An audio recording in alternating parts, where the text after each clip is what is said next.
Next 9 news में आपका बहुत बहुत स्वागत है। मैं हूं आपके साथ अबरारुल हक रहमानी। मेरा खास प्रोग्राम मुद्दा आज का में चर्चा करेंगे उस बड़े मुद्दे की जिसको लेकर भले ही इस समय आलोक कुमार मौर्य के उस बयान के आने के बाद कहीं ना कहीं स्थिति जो है वो सामान्य लग रही है, लेकिन अभी के ऐसे पेच है जिस पर खुलासा हो सकता है।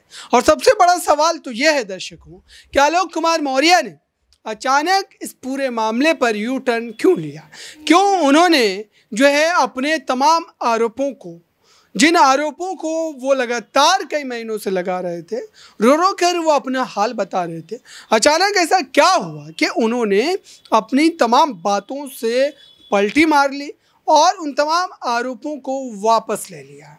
उन्होंने जो बयान दिया था पुराना ही बयान है, लेकिन आप इस बयान को जब सुनेंगे तो ये अंदाज़ा होता है कि कहीं ये कोई दबाव में तो नहीं दिलवाया गया है, क्या किसी तरीके का कोई भय तो नहीं था, क्योंकि आलोक कुमार मौर्य पहले भी ये बात कह रहे थे कि उनके खिलाफ एक दबाव बनाया जा रहा है ताकि वो केस वापस ले ले, डराया धमकाया जा रहा है परिवार को लेकर। तो आइए सुनते हैं आलोक कुमार मौर्य के उस बयान। ये आप जांच कमेटी के सामने पेश हुए, आपने तमाम जो साक्ष्य हैं वो भी देने के लिए पहुंचे थे, क्या किस तरीके के एविडेंस? सर मैंने अपनी शिकायत पत्र वापस लिया।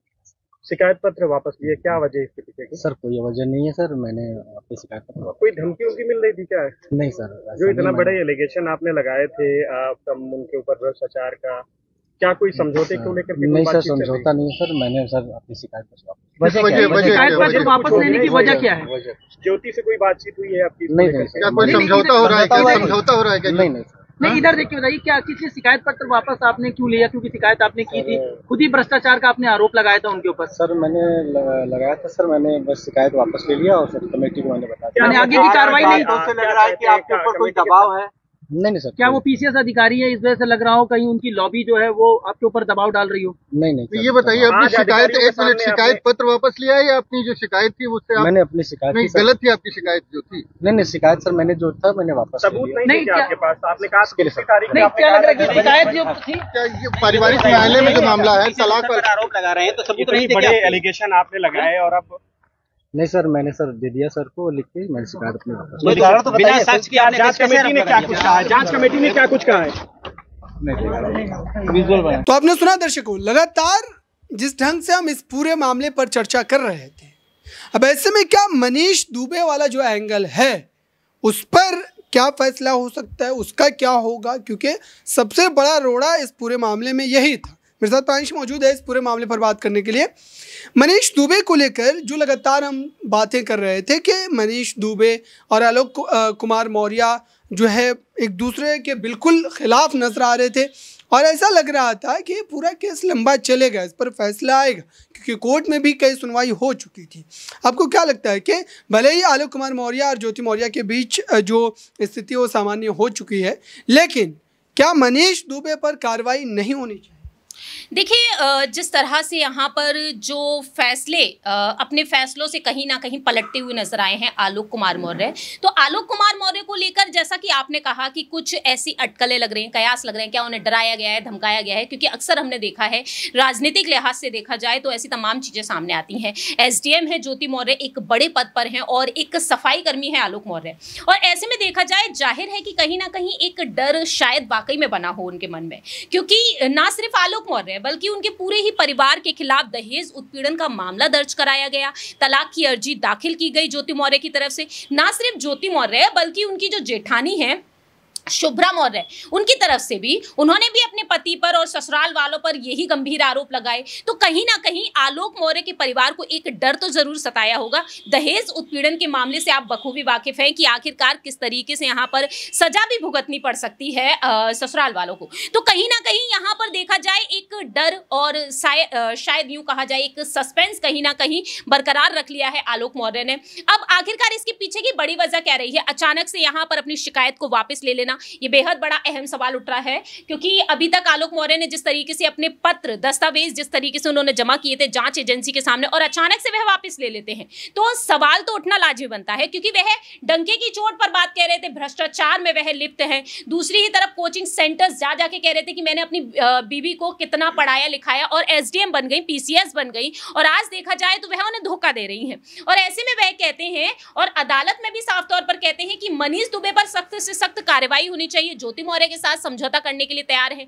तो कुल मिलाकर आलोक मौर्य को लेकर तो दो बातें निकलकर सामने आती हैं कि मनीष दुबे के खिलाफ वह कार्रवाई की मांग कर रहे हैं। जाहिर है कि मनीष दुबे के खिलाफ कार्रवाई होनी चाहिए। ना सिर्फ ज्योति मौर्य और आलोक मौर्य का विवाद सामने आया है उनको लेकर, बल्कि देखा जाए तो मनीष दुबे पर कई ऐसी महिलाओं ने भी आरोप लगाए, शिकायत दर्ज कराई। तो उस लिहाज से कार्रवाई जरूर होनी चाहिए। और दूसरी ही तरफ देखा जाए, उनकी खुद की पत्नी ने भी यहाँ पर आरोप लगाए थे दहेज उत्पीड़न को लेकर। हालांकि वो उनकी पत्नी है, वह समझौता करने के लिए तैयार है। तो मनीष दुबे पर कार्रवाई होनी चाहिए। बात यहाँ पर आलोक मौर्य की जाए तो कहीं ना कहीं परिवार की खातिर शायद उन्होंने अपने कदम पीछे खींच लिए, या फिर जैसा कि उन्होंने फैमिली कोर्ट में बात कही थी कि ज्योति मौर्य के साथ वह समझौता करने के लिए तैयार है, तो अपनी बेटियों की खातिर, उनके भविष्य की खातिर कहीं ना कहीं वह समझौता करना चाहते हैं। तो शायद इस वजह से उन्होंने अपने कदम पीछे खींच लिए हों।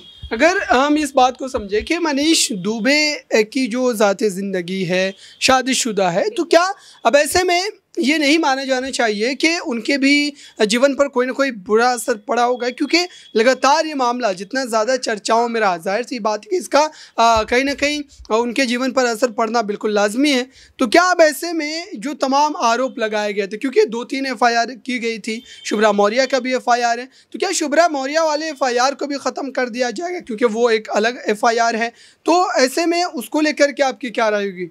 देखिए, फिलहाल ज्योति मौर्य का केस जिस तरीके से बंद होता हुआ नजर आ रहा है, और वहीं शुभ्रा मौर्य को लेकर बात की जाए तो शुभ्रा मौर्य के केस के बारे में कुछ कहा नहीं जा सकता, क्योंकि वो केस इतना उभर कर सामने नहीं आया जितना SDM का सामने आया, यानी कि ज्योति मौर्य का सामने आया। तो शायद वो केस धीरे धीरे चलता रहे, क्योंकि उन्होंने जो आरोप लगाए हैं उसके बाद वह शायद समझौता करना चाहेंगे, क्योंकि उन्होंने कहा कि उन्हें उनके घर, जब वह अपनी माँ के साथ रह रही थी, अपने घर पर अपने मायके में रह रही थी, वहां पर जाकर भी ससुराल वालों ने हंगामा किया, पुलिस तक पहुंच गई। और दूसरी ही तरफ उनका कहना साफ तौर पर रहा है कि उन पर हाथ तक उठाया गया है, उन पर दबाव बना रहा है। उनकी सैलरी जब आती थी तो सैलरी तक ले ली जाती थी, ATM कार्ड तक उनसे ले लिया जाता था। तो मुझे लगता है कि शायद ही वह समझौता करना चाहेंगी, जिस तरीके से उन्होंने अपनी बात रखी और लंबे वक्त से वह अलग रह रही हैं।